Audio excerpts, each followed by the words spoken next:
Picture this, you're a Russian tank commander. You're rolling through the Ukrainian steppe in a T-72, 60 tons of Cold War engineering. You feel pretty good about yourself. Then a $50 drone drops a grenade through your hatch, and your turret, a turret that weighs more than a semi-truck, launches itself 30 feet into the air like a champagne cork. Welcome to modern armored warfare, where everything we thought we knew about tanks just got thrown out the window. But here's the thing, the tank isn't dead, not even close. The tank is evolving, and the two most fascinating next-generation machines on the planet right now are going head-to-head in today's video. On one side, South Korea's K3, a hydrogen-powered, AI-controlled stealth tank that looks more like a B-21 stealth bomber than anything that's ever rolled on tracks. On the other, America's M1E3 Abrams, a radical reinvention of the most iconic tank name in history. Leaner, smarter, and already being tested right now in early 2026. Which one represents the future of armored warfare? Which has the better tech? And did South Korea just build the most revolutionary tank since World War II? Gear up, armored geeks.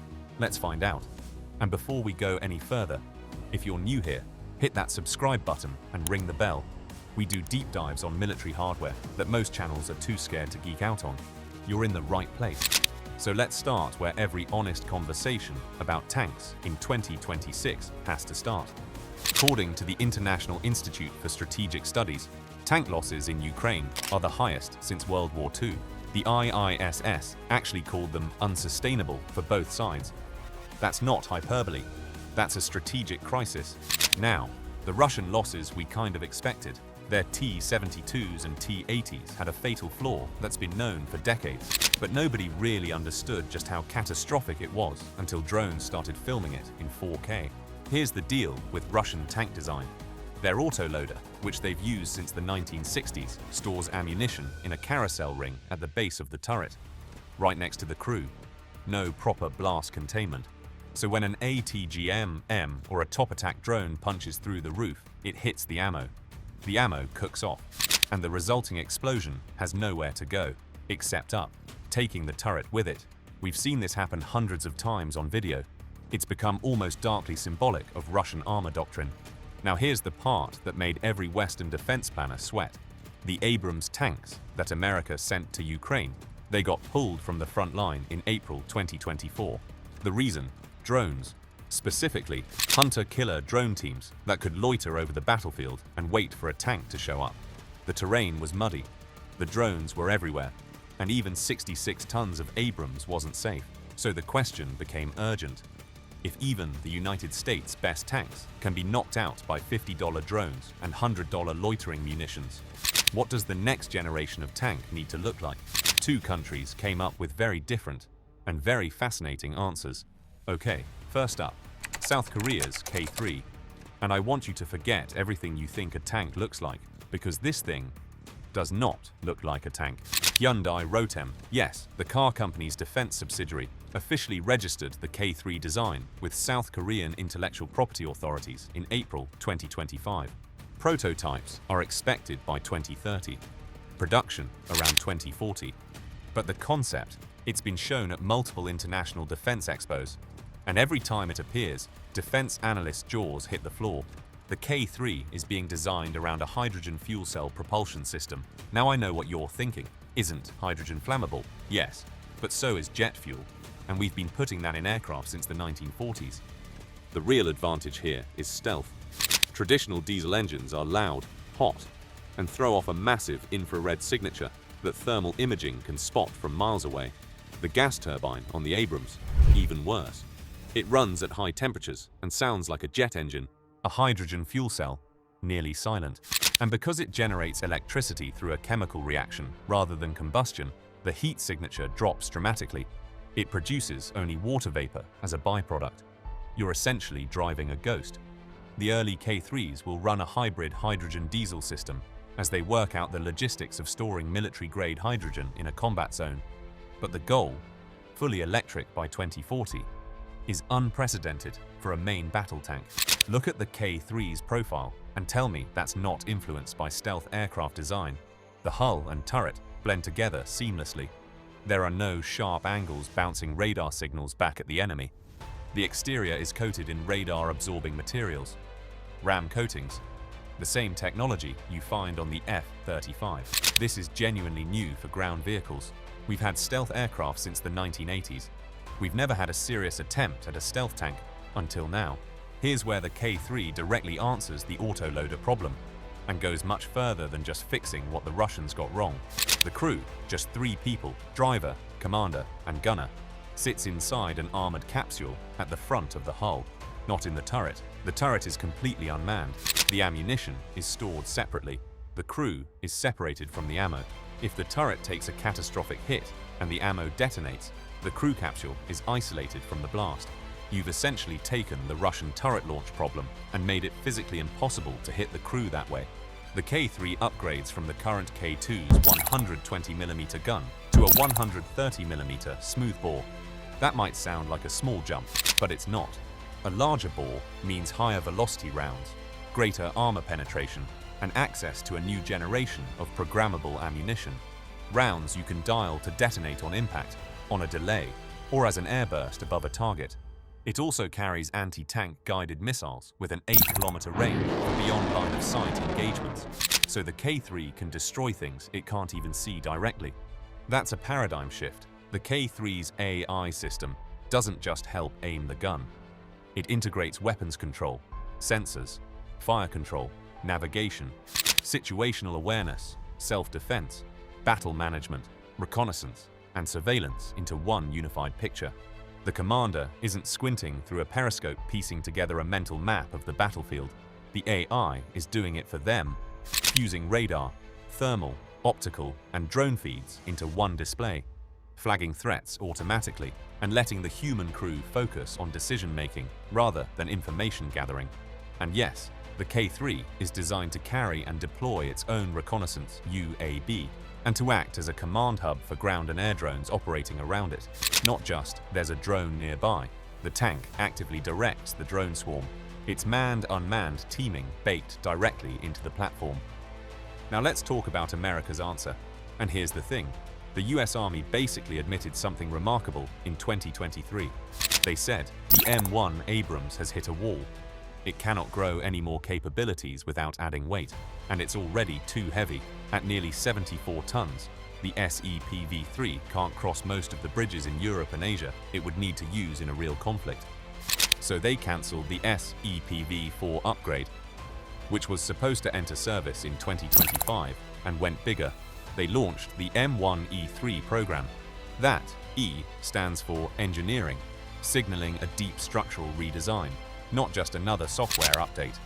Here's where it gets exciting, because unlike the K3, the M1E3 is real, physical. You could actually walk up to the first prototype at the Detroit Auto Show in January 2026 and kick the tires. Well, look at the tires. They weren't letting anyone inside.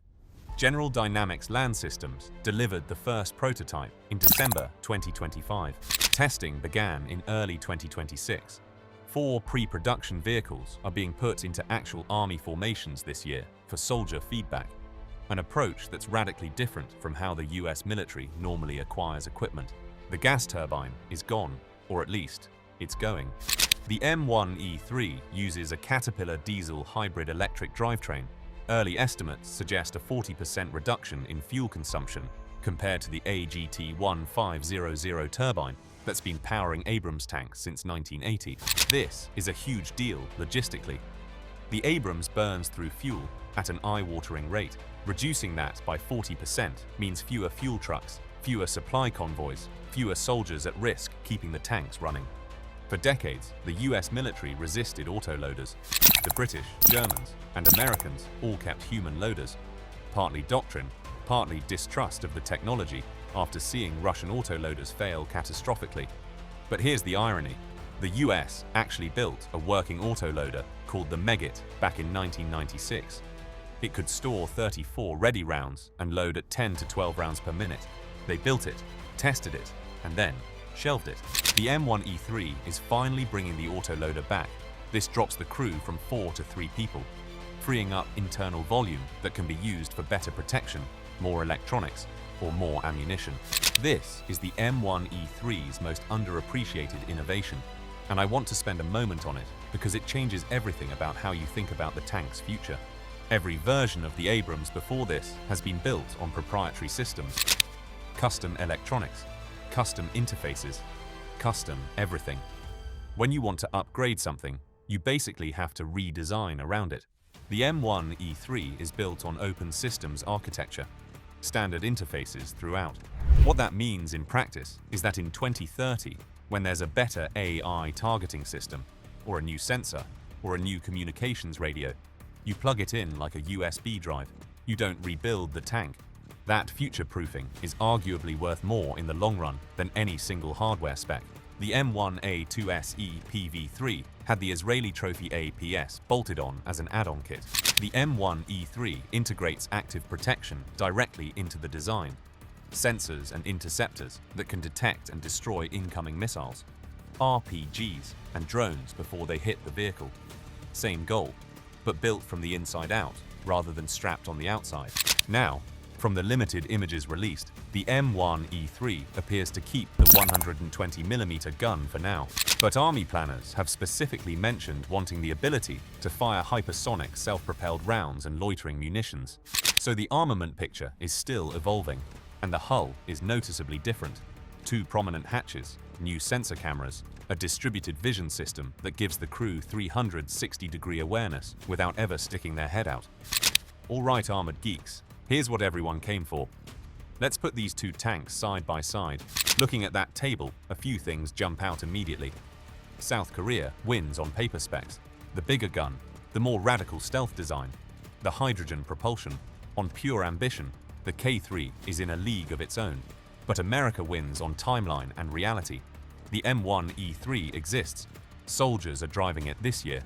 The K3 is still concept art and design registrations. We can't talk about next-gen tanks without talking about drones, because drones are literally why these programs exist. The M1A1 Abrams tanks sent to Ukraine were withdrawn from the front line because drone threats made them too vulnerable. Think about that for a second. The most capable tank in Western service, pulled from combat because of cheap consumer drones and dedicated FPV killers. So how do the K3 and M1E3 fight back? The K3 takes a layered approach that's genuinely impressive. First layer, don't be found. The stealth geometry and ram coatings reduce radar cross-section. The hydrogen powertrain reduces acoustic and thermal signature. A drone looking for heat will have a much harder time. Second layer, jam the signal. The K3 carries a drone jamming suite specifically designed to disrupt the control signals that FPV drones rely on. No signal, no control. The drone goes stupid. Third layer, shoot it down. The active protection system handles incoming threats. The DIRCM module handles heat-seeking missiles. Together, they form a hard-kill defensive bubble around the tank. Fourth layer, if all else fails, the crew survives anyway. Because they're in an isolated hull capsule separated from the ammo, even if the turret is destroyed, the crew has a fighting chance. The M1E3 is taking the same lessons, but applying them within a more practical near-term framework. Active protection built in from the ground up, not bolted on. Reduced electromagnetic footprint to make detection harder. And the open architecture means that as drone jamming technology improves over the next decade, you can swap in the better system without a full redesign. Here's where it gets genuinely exciting. Both programs envision the tank not just defending against drones, but using them. The K3 concept includes carrying its own reconnaissance UAV and acting as a command node for a swarm of ground and aerial drones operating around it. The M1E3 plans to incorporate loitering munition deployment, essentially giving the tank the ability to fire a smart bomb that circles an area looking for targets, then dives on them. We're moving from tank versus drone to tank commanding drones. That's a fundamental shift in how armored warfare works. Okay, time for the answer nobody asked for but everyone wants. Which is the better tank? And the honest answer is, it depends on what you're measuring. South Korea's K3 is arguably the most revolutionary tank concept since the original M1 in 1980. Hydrogen power, stealth geometry, crew isolation capsule, AI integration, drone command capability. If it delivers even half of what's promised, it will set the benchmark for every tank program on Earth for the next 20 years. South Korea built the K2, which many analysts already consider the world's best current tank. They took their time, got it right, and produced something extraordinary. There's every reason to believe they can do it again with the K3. The M1E3 exists. It's being tested. Soldiers are touching it in 2026. The US Army has compressed what would normally be a multi-decade acquisition program into a 2 to 3 year sprint, specifically because they know the threat environment won't wait. The hybrid powertrain is proven technology. The autoloader is a solved engineering problem.